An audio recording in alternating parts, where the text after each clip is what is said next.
Audrey, did you get a paycheck this week? No, but my bills are paid and I have a place to live. Things will pick up, right? Anyway, maybe if I can't eat, I can lose some weight, huh? Oh. Look, take this. I socked it away just for this reason. Mr. Dion's just having a hard time right now, but it's like you said, things will get better. I know it. So take this. Thanks. Doesn't seem like Mrs. Dion has noticed how bad things have gotten. Or maybe she has, and that's why she treats him this way. What? I just said you're probably right. Poor Mr. Dion. Seems like such a nice man. He doesn't deserve this. Well, you're certainly right about that. Rosalie! Just a second, Mr. Dion. I'll be right there. Have we had any more reservations? No, but it's still early in the week. Things could pick up. Well, what about the payroll? Do we at least have enough to cover that? I mean, the food vendors can wait. It's not like we're selling anything anyhow. Well, we had enough in petty cash to cover their basic expenses for the week, so they should be okay. But what about you, Mr. Dion?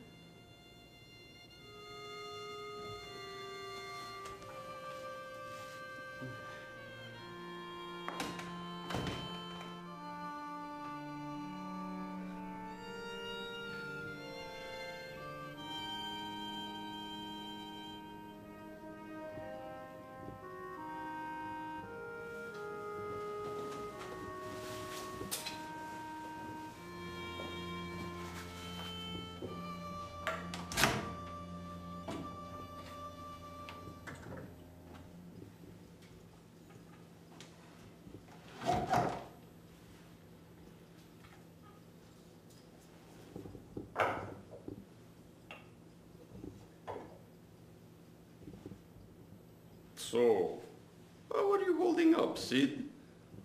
What do you think? My business is in the can, and my drunk wife has a man living on my lobby couch. Not so good, Your Majesty. Not for a while now. Well, they could be worse, you know. I don't see how. The bartender could be in love with her, too.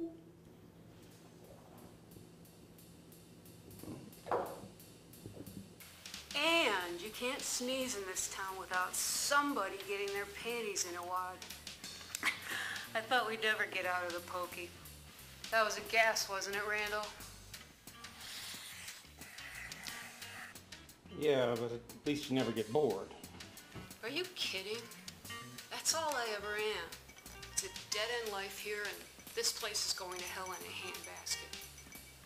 But why do you do all these crazy things you do? Sometimes you feel like letting loose. You ought to try it sometime. You just might learn something.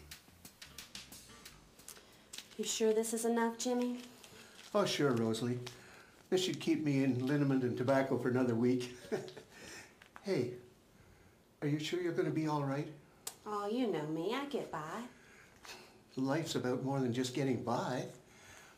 Why don't you take off? You could do anything you wanted. I could never leave this place. Are you sure it's this place? You know, I just wish there were some way I could get myself free of all this.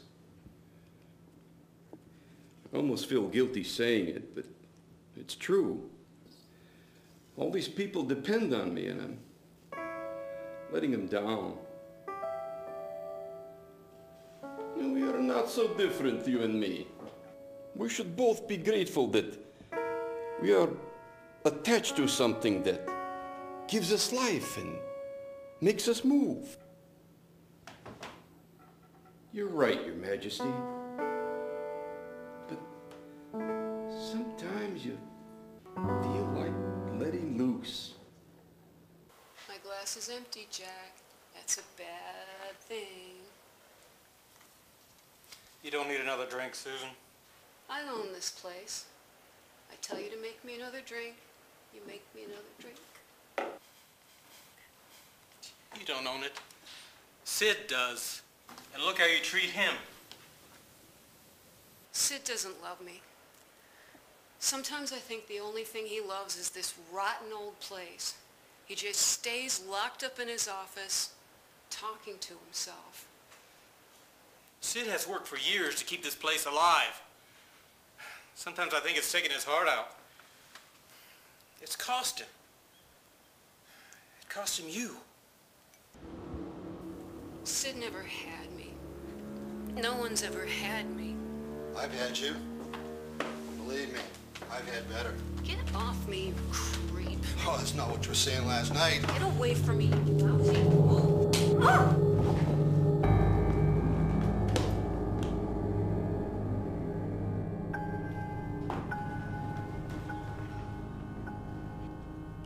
It is past time for you to leave. Jimmy, get Mr. Randall's bags. Yes, ma'am. Audrey, help Jack get Mrs. Dion upstairs. Yes, ma'am.